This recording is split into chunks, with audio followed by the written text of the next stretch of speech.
Result వచ్చినాక పర్సంటైల్లో మనకి result ఇచ్చారు కదా. ఈ పర్సంటైల్లో రిజల్ట్ వస్తే మనకి ర్యాంక్ ఎంత రావచ్చు? 96% ఇచ్చారు, అయితే నాకు ర్యాంక్ ఎంత వస్తుంది?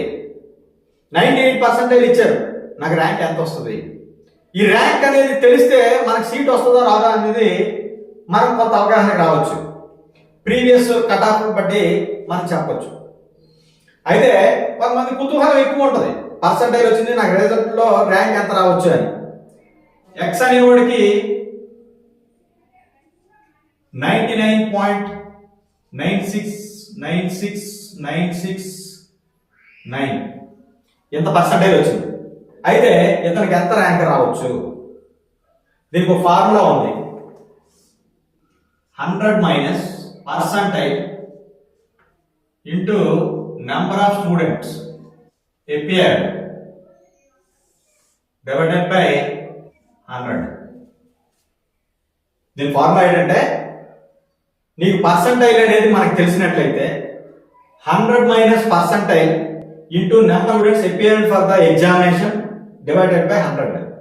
దాని దగ్గర ఇక్కడ మనం క్యాలిక్యులేట్ చేసుకున్నట్లయితే 100 మైనస్ 99.969699 ఇంటూ 13 లక్షలు డివైడెడ్ బై 100 క్యాలిక్యులేట్ చేస్తే 393 వచ్చింది. వాల్యూ ఎగ్జాక్ట్ కాకపోతే కరెక్షన్ చేసుకోండి. సో 99.96969699 వచ్చిన 99.96969699 వచ్చిన వాళ్ళకి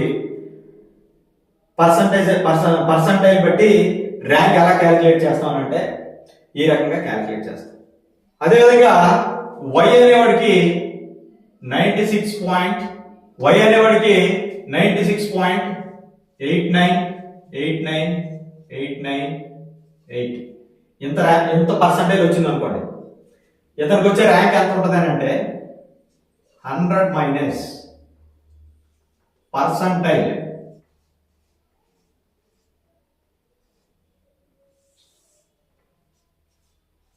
డివైడెడ్ బై 100. ఇది కూడా క్యాలిక్యులేట్ చేస్తే 40,313 ఇతనికి వచ్చే ర్యాంక్ ఇది. సో పర్సంటైల్ మనకు తెలిసినప్పుడు ర్యాంక్ని ఈ విధంగా క్యాలిక్యులేట్ చేస్తాం. ఈ వీడియో నచ్చినట్లయితే సబ్స్క్రైబ్ చేయండి, షేర్ చేయండి, లైక్ చేయండి, కామెంట్ చేయండి. మరిన్ని వీడియోస్ కోసం బెల్ ఐకాన్ ప్రెస్ చేయండి.